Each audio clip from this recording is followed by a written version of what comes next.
여러분께 묻겠습니다. 올림픽 금메달의 가치가 얼마나 될까요? 그 금메달에 이번 평창 동계올림픽이 있었지요. 그 금메달 하나가 우리 돈으로 62만 원 정도 했답니다. 은메달은 한 35만 원 정도 해서 만들어졌고요. 동메달은 나와 있지도 않아요. 10만 원도 안 되는 거예요. 여러분 그것을 구입할 수 있으면 사겠어요? 사지 않겠어요? 사야 합니다. 왜냐하면 연금도 함께 나오거든요. 단순하게 금메달이 지금 몇십만 원이다 아니면 몇만 원이다의 이야기로 말할 수 없을 거예요.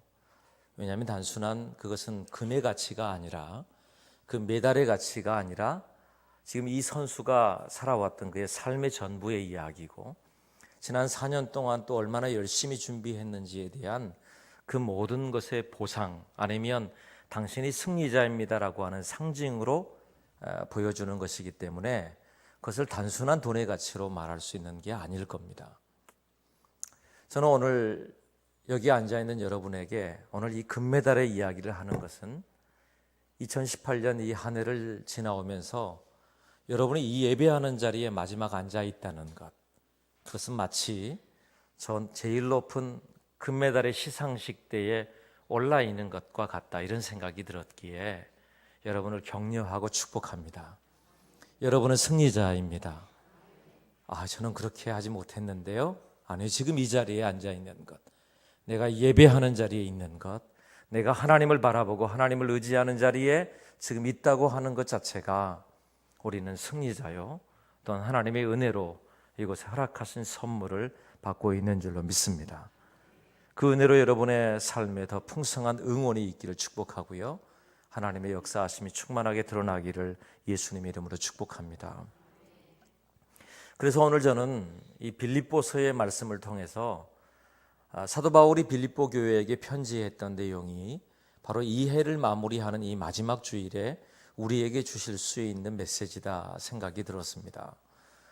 빌립보 교회는 빌립보서는 소위 말해 옥중서신이라고 하는 에베소서, 빌립보서, 골로새서, 빌레몬서 그 중에 하나인 이 빌립보서인데 빌립보서가 가장 늦게 아마 적혔을 것이라고 이야기합니다. 로마에 바울이 감옥에 갇혀 있을 때라든지 아니면 그가 잠시 연금 상태에 있을 때 그때 아마 쓰여졌던 것일 거라 이렇게 이야기할 수 있습니다. 그는 감옥에 갇혀 있는 상황 중에 이 빌립보 교회에게 편지했는데 이 빌립보서의 주제는 뭐냐? 하나님의 나라의 기쁨이에요. 그 하나님의 나라의 기쁨, 기쁨에 대한 이야기를 하는데 그럼 정말 과연 기쁨의 상황 중에서 그런 이야기를 했을까? 바울에게 어려울 때 보낸 빌립보 교회가 보낸 헌금 또는 그들이 얼마나 위로가 되었는지에 대한 이야기를 할 것이고 뿐만 아니라 바울을 통해서 빌립보 교회 안에 있는 그 안에 분열도 있고 또 율법이라든지 유대교의 핍박도 있고 또 그래서 그들 안에 연합하고 겸손하고 참 지식을 갖고 하나님의 평강을 선포하고자 하는 또 하나님의 기쁨을 그들에게 주고자 하는 바울의 마음도 기록한 책이 바로 여기 빌립보서입니다. 그래서 오늘 몇 가지의 이야기를 할 것인데 그 첫 번째 이야기는 바울이 계속 주장하고 있는 한 가지, 주 안에서 항상 기뻐하라. 저는 이 해를 마무리하며 오늘 이 주일에 주 앞에서 기뻐하는 은혜를 축복하고자 합니다. 여러분 기쁘십니까? 정말 기뻐요? 이 한 해를 살아오면서 항상 기쁘셨어요? 오늘 본문의 이야기는 기뻐하는데 항상 기뻐하라고 말하고 있거든요. 어떻게 이럴 수 있을까요? 바울 정도 되니까 그러겠죠. 또 바울의 환경이 좋았겠지 않겠습니까? 그렇지 않습니다. 아까 말씀드렸듯이 바울은 지금 감옥에 갇혀 있고 그의 발은 아니면 그의 손은 어쩌면 쇠고랑으로 그의 묶여 있는 상황일 수도 있는 상황입니다. 그러는 중에 바울이 말하기를 기뻐한다. 그냥 기뻐하는 게 아니라 항상 기뻐한다라고 말합니다. 빌립보 교회도 마찬가지입니다. 그들이 어떤 핍박을 받고 있는지, 얼마나 지금 어려운 상황에 있는지, 참 많은 고난을 어떻게 이겨냈고 지켜오고 있는지에 대해서 바울이 모르는 바가 아니에요. 그런데도 불구하고 바울은 말합니다. 항상 기뻐해라. 그냥 기뻐하는 것이 아니라 항상 그렇게 말한단 말이죠. 어떻게 그럴 수가 있을까요? 바울은 이렇게 제시합니다. 주 안에서 항상 기뻐하라. 우리의 힘으로 기뻐할 수 있는 것이 아니라는 거죠. 우리의 환경을 뛰어넘을 수 있는 지금 이 상황 중에라도 갇혀 있는 중에라도 묶여 있는 중에라도 내가 기뻐할 수 있는 방법이 한 가지 있다면 주님 안에 있어야만 기뻐할 수 있다는 이야기를 말하는 것이고, 그리고 주 안에 있다면 정말 기쁨이 있다고 말하는 겁니다. 4장 뒤편에 보면 바울이 말하는 겁니다. 나를 봐라. 내가 너희에게 말하는 것이 내가 지금 이 상황 중에라도 기뻐하고 있다는 표현을 해요. 그러니까 바울이 고백하고 있는 이 기쁨으로 빌립보에 있는 교인들도, 그리고 여기 우리 안에 있는 예수나무 교회 오늘 우리 성도들에게도 선포하는 메시지로 듣게 되길 축복합니다. 그럴 수 있다는 겁니다. 제가 한 책을 읽다가 보니까 제인이라고 하는 학자가 있는데 그 사람은 늘 기쁨이 충만했던 분이랍니다. 사람들이 그 얘기 그랬대요. 당신은 어제 저녁에 천국에 갔다가 오늘 온 사람처럼 기뻐했답니다. 매일처럼 천국에 다녀왔다고 생각해 보세요. 매일처럼 하나님을 만나고 와요. 매일처럼 하나님의 기쁨이 그에게 충만해 있었어요. 어떻게 그럴 수 있을까 했더니 전혀 다른 대답을 합니다. 기쁨이라고 하는 것은 마치 성에 큰 깃발이 꽂혀 있는 것과 같다. 무슨 말입니까? 그 깃발은 왕의 깃발이라는 겁니다. 그 성에 왕의 깃발이 꽂혀 있다는 것은 우리를 모두 통치하고 우리를 돌보고 우리 안에 있는 연약함들을, 넘어지는 것들을, 낙심해 있는 것들을 이겨내게 만들 왕이 우리 안에 있기에 나는 기뻐할 수 있다. 그런 표현을 했다는 겁니다. 여기 주 안에 예수 그리스도께서 내 속에 왕이 되셨으니 내가 지금 내 마음에 깃발을 세우고 주님이 내게 오셔서 주님이 나의 왕이 되셔서 주님이 나와 함께 하셔서 나는 오늘 지금 기쁨을 선포할 수 있고 왕이신 주님이 내 안에 계십니다라고 하는 고백을 할 수 있다는 이야기를 하는 거죠. 그것이 오늘 바울이 말하고 있는 내용입니다. 나 지금 항상 기뻐할 수 있는 환경이 아니요. 나는 감옥에 갇혀 있어. 뿐만 아니라 빌립보 교인들이요, 여러분 성도들도 마찬가지라는 것을 알았어요. 당신의 삶이 어땠는지, 이 한 해를 어떻게 살아왔는지. 그런데 그럼에도 불구하고 주님 안에 다시 들어가서, 아니 주님이 내 안에 계신 것을 다시 확인하고 그 안에서 다시 기뻐할 만한 소망의 이야기를 찾아내라고, 아니 기뻐하라고 우리에게 선포하고 선언하는 줄로 믿습니다. 그리고 여기 기뻐하라는 것은요, 명령형이에요. 명령형. 기뻐하라. 기뻐하라. 네가 지금 기뻐하는 것이, 특별히 주 예수 그리스도 안에서 기뻐하는 것이 너에게 주신 지금 오늘 해야 할 일이라고 말하고 있는 겁니다. 그런데 실제 우리의 삶에는 이 기쁨이 항상 있는 게 아니라 그 뒤편에 다른 단어가 하나 떠오르죠. 기쁨의 반대말이 뭐예요? 슬픔일까요?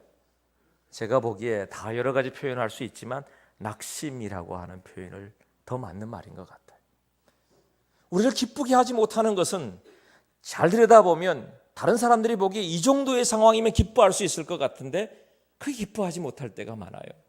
이 정도의 일이면 넘어설 수 있을 것 같은데 어떤 사람은 그것도 넘어서지 못하는 일이 있어요. 그 일이 아마 이 낙심에서 오지 않을까. 책에 보니까 이 낙심이라는 표현을 각 나라마다 아니면 사람들이 표현하는 것마다 다르게 표현하는 것을 보았습니다. 아메리카의 코놈 인디언이라고 하는 사람들이 낙심을 표현할 때 자기 영혼에 빠진 사람이다 이렇게 표현했더라고요. 자기 영혼에 빠져서 헤어나오지를 못하는 겁니다. 내 속에 있는 나의 낙심에 빠져서, 나의 상함과 상처에 빠져서 일어나지 못하는 상황을 낙심이라고 했어요. 빌립보서 3장에도 보면 너를 상하게 하지 말라고 했거든요. 내 속에 있는 상함, 내 안에 빠져들어가면 결국 이 낙심이 우리를 주장함으로 묶여 있으므로 우리가 기쁨을 헤아릴 수가 없게 되는 거죠. 또 이런 표현도 있습니다. 낙심이라고 하는 것은 내 마음이 끝까지 갔다는 거다. 끝까지 갔어요. 더 이상 넘어설 수 있는 힘이 없어요.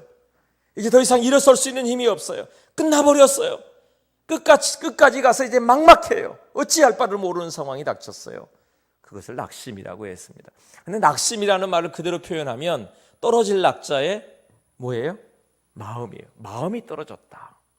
마음이 저 깊은 곳으로, 저 어둠의 곳으로, 내가 헤어나올 수 없는 곳으로 묶여있는, 정말 나는 감옥에 갇혀있는 것 때문이 아니라 내 영혼이, 내 마음이 떨어져서 그곳에 더 이상 기쁨이라고 하는 것, 소망이라고 하는 것을 말할 수도 없는 상황들이 내 안에 벌어졌다. 그것이 낙심이라고 하는 거죠. 그런데 바울은 말하는 겁니다. 그것 다시 주님 안에 가져가라. 주님 안에, 예수 그리스도 안에 다시 가져가라. 예수님의 이름으로 다시 주 앞에 다시 가져가면 네가 아니라 주께서 허락하시는, 주님 안에서 허락하시는 예수 그리스도의 십자가 그 능력으로 우리에게 주시는 강력하고 담대한 하나님의 기쁨이 우리에게 허락하실 것이고 우리에게 임할 것임을 선포하신 줄로 믿습니다. 그 안에 발견되기를 축복합니다. 예수님 안에 가져갈 수 있는 용기가 있게 되기를 축복합니다. 그래, 예수님 안에 가져가는 거예요. 예수 그리스도의 십자가, 예수 그리스도의 그 부활의 능력의 자리에 내가 가지고 있는 낙심과 내가 가지고 있는 이 감옥과 같은 나를 묶고 있는 이 쇠사슬들을 모두 가져가서 예수님 앞에 내어놓고 맡겨드릴 때 우리 안에 주님이 허락하시는 기쁨을 회복할 수 있을 줄로 믿습니다. 그것이 은혜란 말이죠. 로마서 8장 39절에 높음이나 깊음이나 다른 어떤 피조물이라도 우리를 우리 주 그리스도 예수 안에 있는 하나님의 사랑에서 끊을 수 없으리라. 바울의 고백입니다. 오호라 나는 곤고한 사람이라고 그를 낙심하고 고통스럽게 했던 그 자리에서 예수 그리스도 안에 들어가서 예수님의 사랑, 예수님의 은혜, 예수님의 십자가, 예수님의 그 놀랍고 감격스러운 사랑 속에 들어가 보니 그 사랑에서 나를 끊을 수 있는 게 아무것도 없다는 그 선언을 바울이 하고 있는 거예요. 오늘 우리에게도 말씀하고 있는 겁니다. 에베소서 5장 8절에 너희가 전에는 어둠이더니 이제는 주 안에서 빛이라. 빛의 자녀들처럼 행하라 했어요. 전에는 어둠이었어요. 예수님 없을 때 어둠이었어요. 이 한 해를 살아오면서도 잘 들여다보세요.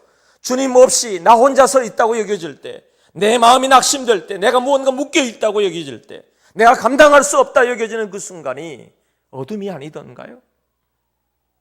모두 행복한 것 같은데, 모두 웃고 있는 것 같은데 나만 낙심해 넘어져 있는 것 같지 않은가?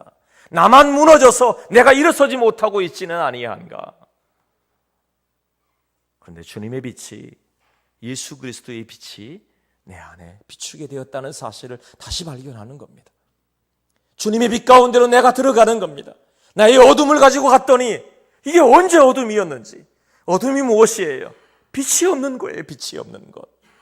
빛이 안 비춘 게 아니라 빛이 없는 순간이에요. 빛이 왔을 때 빛을 싫어하여 숨어버리는 거예요. 낙심하여 무너져 있는 거예요. 그것을 바울이 다시 가져다가 주님 안에 두라는 겁니다. 그럴 때 우리 안에 기쁨이 회복될 줄로 믿습니다. 시편 40편 16절에 주를 찾는 자는 다 주 안에서 즐거워하고 기뻐하게 하시며 주의 구원을 사랑하는 자는 항상 말하기를 여호와는 위대하시다 하게 하소서. 하나님께 나아가는 자, 하나님을 찾는 자, 하나님 앞에 나아가서 주 안에서 주님을 즐거워하고 기뻐하는 그 사람에게 하나님의 사랑의 구원이 그를 다시 새롭게 하여 주실 것이라는 선포인 겁니다. 그 위대하신 하나님의 은혜가 저와 여러분 모두 위에 함께 있기를 축복합니다. 또 한 가지 바울은 우리에게 이렇게 권면합니다. 너희 관용을 모든 사람에게 알게 하라. 주께서 가까우시니라. 너희 관용을 모든 사람에게 알게 하라. 이 관용이라는 표현이 원어로 보면 내가 어떤 역경과 어떤 상황 중에서도 요동하지 않음을 말해요. 다시 말하면 영적인 인내함을 말하는 겁니다. 그리고 또 한 가지 의미가 있다면 내가 가지고 있는 당연한 권리 같은 것도 포기하면서 다른 사람을 향해 너그럽게 하고 용납하고 용서하는 게 관용이에요. 너희 속에 너희가 가지고 있는 영적인 인내를 가지고 다른 사람을 용납하고 용서하는 게 이게 쉬운 일이 아닌 게 분명합니다. 그러니까 영적인 인내를 말하는 거겠죠. 내가 인내함이 내 안에서 이 일들을 감당하기 위해서는 나를 포기할 수 있는 게 결코 쉬운 일이 아닌 겁니다. 심지어는 오늘 여기 이 관용이라는 표현 속에는 나를 해롭게 하고 나를 핍박하는 자, 그것까지 포함되어 있는 것이에요. 여러분은 어떻게 그런 사람을 용납하고 용서할 수 있나요? 다른 건 다 몰라도 미운 마음으로 어떻게 내가 해결할 수 있나요?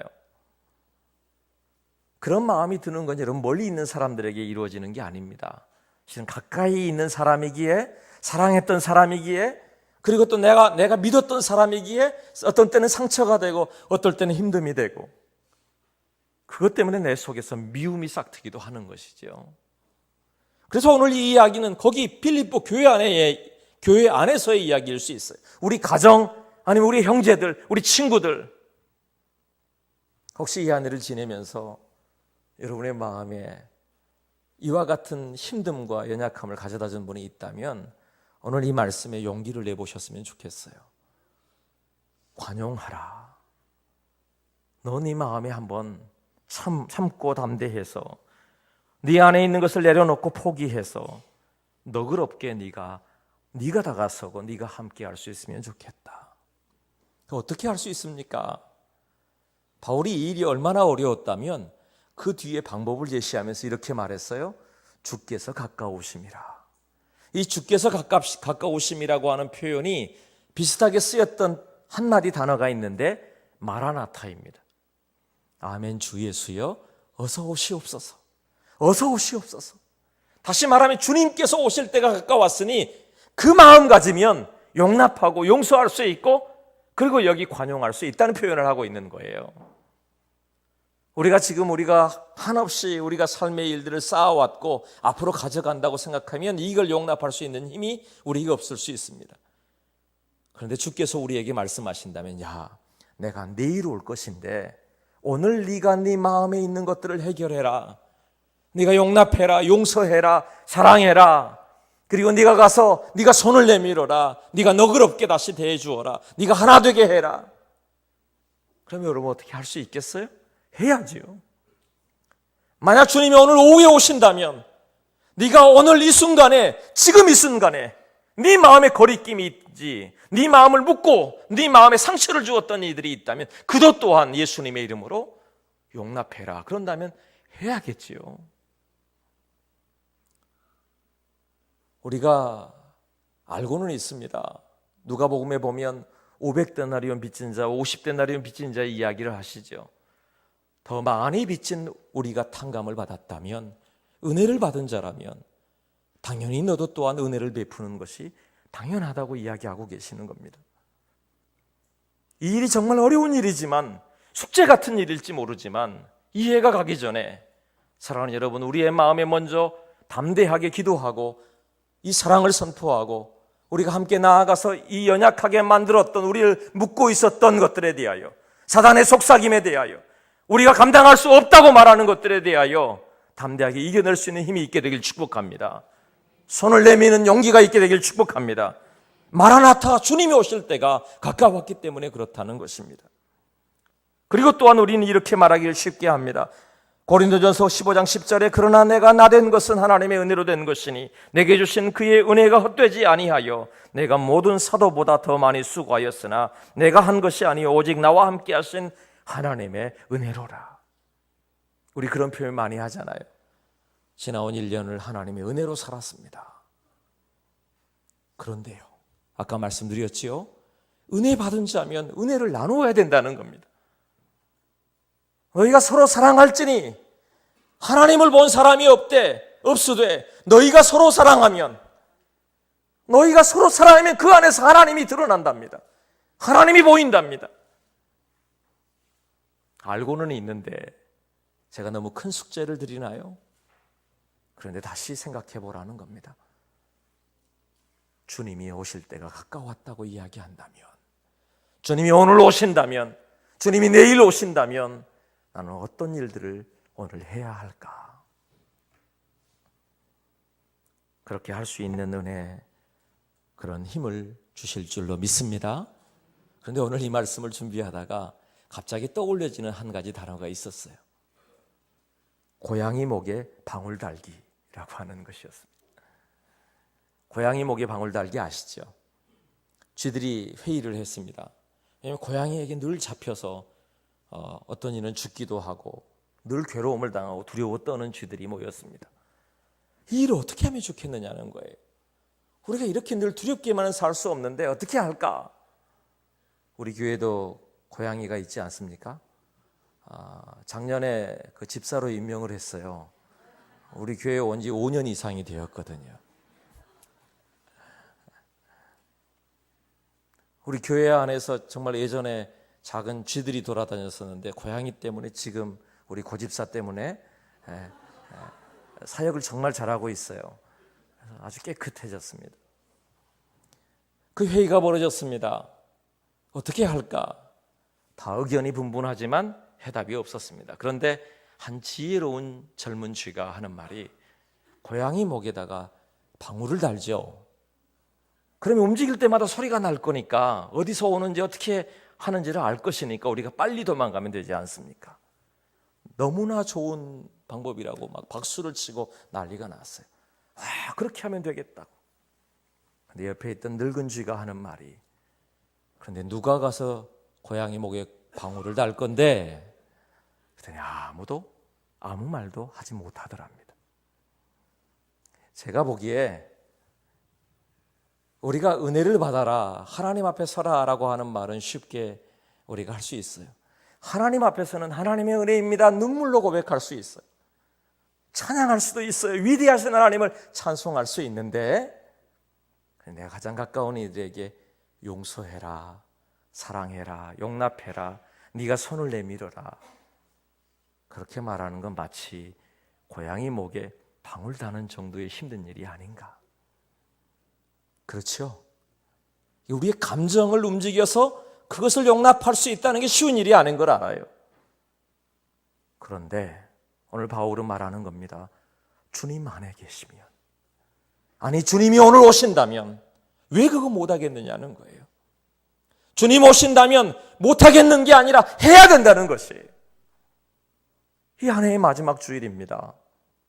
주님 앞에서 우리의 마음에 행여 거리껴지거나 묶여있는 것이 있거든 풀어놓아 주 안에서 회복되고 주님 안에서 자유하게 되고 여러분 안에 사랑이 평강이 임하게 되기를 축복합니다.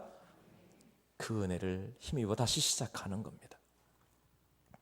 또 한 가지를 말합니다. 오늘 8절에 보니까 끝으로 형제들아 무엇이든지 참되며 무엇이든지 경건하며 무엇이든지 옳으며 무엇이든지 정결하며 무엇이든지 사랑받을 만하며 무엇이든지 칭찬받을 만하며 무슨 덕이 있든지 무슨 기림이 있든지 이것들을 생각하라 그랬어요. 바울이 한술 더 떠서 그 뒤편에 무엇이든지라고 하는 말을 덧붙여서 참되며 또 그리고 옳으며 순결하며 오늘 우리에게 있는 모든 것을 다 집어넣어서 네가 이것들을 생각하면서 살라고 말하고 있는 것이죠. 참될 뿐만 아니라 경건하고 경건할 뿐만 아니라 옳고 이 옳다는 게 하나님 앞에서 옳다 인정함을 받는 것이거든요. 그럼 정결하며 정결하는 것은 성결함을 말합니다. 사랑받을 만하며 무엇이든지 칭찬받을 만하며 칭찬받기 쉽죠. 그런데 무엇이든지 칭찬받기는 정말 어려운 이야기입니다. 이 모든 일들을 어떻게 하라고 이렇게 무거운 짐을 줄까? 근데 바울은 이렇게 말해요. 그것을 네 마음속에 네 머릿속에 생각하랍니다. 뭘 하든지 이렇게 할 수 있는 일들 속에 먼저 네 마음에 떠올리고 이걸 생각해 보라는 것이에요. 지금 우리에게 적용하면 이런 겁니다. 지난 한 해를 지나오면서 내가 이렇게 살았나 뒤를 돌아보라는 겁니다. 살지 못했으면요 다시 일어서서 회개함으로 다시 십자가 앞에 나아감으로 우리가 다시 하나님의 은혜를 구하는 게 맞고 새해를 시작할 때는 이와 같은 도전을 하는 겁니다. 내가 무엇이든지 주님이 기뻐하시는 하나님 닮아가는 참됨의 자리에 있기를 원합니다. 나 옳지 않은 것 압니다. 그런데 다시 새해를 시작할 때는 하나님 보시기에도 옳은 일들을 한번 도전하기를 원합니다. 내가 사랑받을 만한 사람인가요? 주님, 내가 칭찬받을 만한 사람인가요? 그러지 못한 일이 있거든 다시 일어서서 예수님의 이름으로 이룰 수 있는 용기와 믿음을 주시라고 고백하는 겁니다.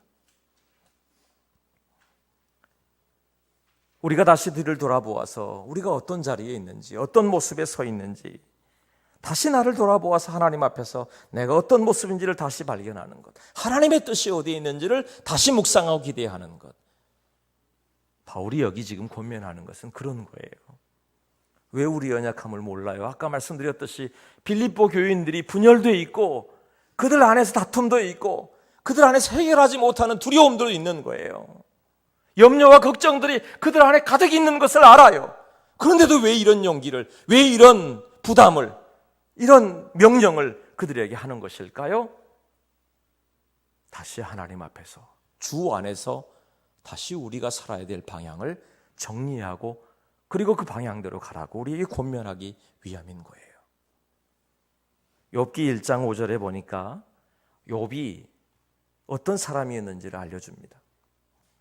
그들이 차례대로 잔치를 끝내면 욥이 그들을 불러다가 성결하게 하되 아침에 일어나서 그들의 명수대로 번제를 드렸으니 이는 욥이 말하기를 혹시 내 아들들이 죄를 범하여 마음으로 하나님을 욕되게 하였을까 함이라. 욥의 행위가 항상 이러하였더라. 무슨 말인가 하면 욥의 아들들이 있었어요. 근데 그 아들들이 생일이 되면 생일 잔치를 벌여요. 친구들을 불러 모으고 밤새 잔치를 벌이면서 기뻐합니다. 근데 욥이 이 정도 까다로운 아버지였다면 욥의 아들들이 집안에서 잔치를 하는데 얼마나 무슨 특별한 죄를 범했겠어요? 술을 마시고 뭐 난리를 치고 이런 일이 있었을까요? 없었을 겁니다.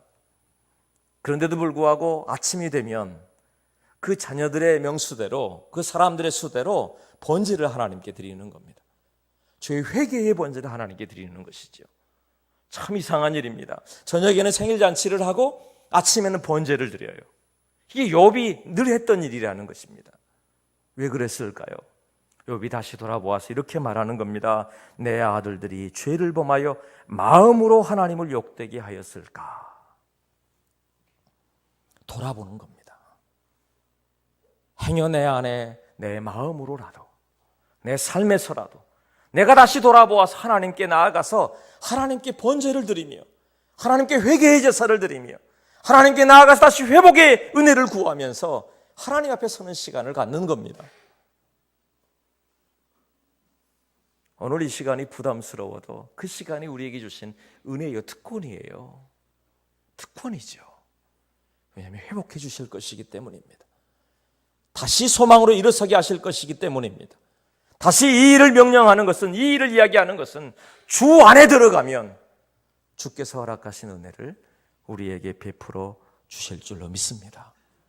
그 은혜가 우리에게 임하게 되길 축복합니다. 이 말씀을 마무리하고자 합니다. 근데 마무리하면서 다시 질문해 보기를 원해요. 과연 나는 항상 기뻐할 수 있는가? 그 방법이 주님 안에 있으라고 하는데 나는 주 안에 있었는가? 그리고 주 안에 있는다는 것이 늘 항상 주님 안에 있는다는 게 무엇일까? 나는 관용하였는가? 주님이 나를 용서하셨듯이 나는 용서하였는가? 주님이 나를 사랑하셨듯이 나는 사랑하였는가? 그리고 여기 주님 닮아가는 모습으로 네가 늘 생각하고 다시 돌아보라고 말씀하시는데 나는 주님 안에서 나를 다시 발견하고 다시 주님 안에 내가 주님의 뜻대로 살았는가? 참 부담스럽고 어쩌면 이것이 용기가 되는 게 아니라 낙심이 되려 할 수도 있을 거라 생각이 되어집니다. 그런데 바울은 우리에게 너희가 이렇게 할 수 있는 방법이 있다고 가르쳐 줍니다. 여기 6절에 그 해답이 있어요. 우리 함께 읽어볼까요? 아무것도 염려하지 말고 다만 모든 일에 기도와 간구로 너희 구할 것을 감사함으로 하나님께 아뢰라. 아멘. 아무것도 염려하지 말고, 염려하지 말라는 말씀은 이미 염려가 있다는 이야기예요. 염려가 없는데 무슨 염려하지 말라는 말을 하겠어요? 염려하지 말라는 말을 하는 것은 내 속에 염려가 있음을 알아요. 빌립보 교인들에게 지금 염려와 걱정과 묶여 있는 것을 있음을 알아요. 그들이 어떻게 두려워하고 있는지도 알아요. 무엇 때문에 괴로워하고 있는 줄도 알아요. 그들이 감당할 수 없어서 도저히 기뻐할 수도 없고 도저히 관용할 수도 없고 도저히 주님의 뜻대로 살아보지도 못한 삶을 살고 있는 것도 이 바울이 알고 있어요. 그럼 어떻게 할까요? 그래서 말하는 겁니다. 너희 염려하지 말고. 이 말은 염려를 멈추라는 겁니다. 계속하지 말고 지금 염려를 멈춰라. 그리고 시작할 일이 있다. 그게 뭐예요? 모든 일에 기도와 간구로 너희 구할 것을 감사함으로 하나님께 아뢰는 것이다. 기도하는 것은 하나님께 나아가는 태도입니다. 내가 어떻게 하나님께 나아갈까? 어떻게 겸비하여 겸손하여 주님의 은혜를 구할까? 이게 기도예요. 간구는 뭐예요? 그 기도하는 내용입니다. 내가 어떻게 기도할까? 그 안에서 내 삶에 필요한 것들을 정직하게 아뢰고 고백하는 것까지가 간구예요. 그 기도와 간구하는 일들이 모두를 포함하고 있는 겁니다. 내 염려하는 것들, 내 안에 걱정들, 두려움들 모두 가지고 가서 주님 앞에 내어놓을 때 우리 속에서 다시 시작하게 하시는 하나님의 역사하심을 보게 한다는 것입니다. 그런데 그것에 필수적으로 한 가지를 더 가져가야 돼요. 그게 뭐죠? 감사함으로. 기도와 간구는 응답을 받았어요, 못 받았어요? 아직 손에 쥐어진 게 아니에요. 그런데도 감사함으로 나아간다는 겁니다. 왜 그럴까요? 감사는 뭐냐 하면 아직 내 손에 없지만 주님이 내 손에 주실 것을 믿는다는 고백이 그 속에 들어있는 것이죠. 믿음에서 멈추는 게 아닙니다. 도리어 감사함으로 하나님께 가는 겁니다. 그럴 때 하나님은 그리하면 모든 지각에 뛰어난 하나님의 평강이 그리스도 예수 안에서 너희 마음과 생각을 지키시리라. 아멘. 모든 지각에 뛰어난 하나님의 평강이, 이것은 내 힘을 넘어선, 인간의 한계를 넘어선 하나님의 은혜가 우리에게 임하고 그 평강, 그것은 선물입니다. 세상이 줄 수 없는 평강이 우리 속에 들어오고, 그리고 지키신다는 것은 이게 로마의 군대를 동원해서 지키신다는 그 말에서 나온 파생된 말이에요. 하나님의 천군 천사를 동원하여 너를 지키시리라. 너의 삶을 지키시리라. 너의 가정을 지키시리라. 아멘 합시다. 아멘. 그 말씀이 우리 속에 약속으로 주어졌다는 이야기를 하는 겁니다. 그러니 기도와 간구로 주 앞에 나아갈 때 주님께서 허락하시는 기쁨도, 그리고 관용도, 그리고 다시 주님의 뜻을 구하는 그 일도 우리가 감당할 수 있는, 왜요? 주님 안에 들어가는 일이거든요. 주 안에 이 모든 은혜가 여러분 모두 위에, 우리 모두 위에 임하기를 예수 그리스도의 이름으로 축복합니다. 기도하겠습니다. 주 예수 그리스도의 이름으로 주의 백성들을 격려하여 주옵소서, 응원하여 주옵소서. 하나님의 사람들 마음을 주님 다시 다스려 주시고 주님 안에서 이들이 승리하며 나아가도록 인도하여 주옵소서. 이 한 해를 주 안에 마무리하게 하시고 다시 새해를 주 안에서 시작하도록 하나님 역사하여 주시옵소서. 예수님의 이름으로 기도드립니다. 아멘.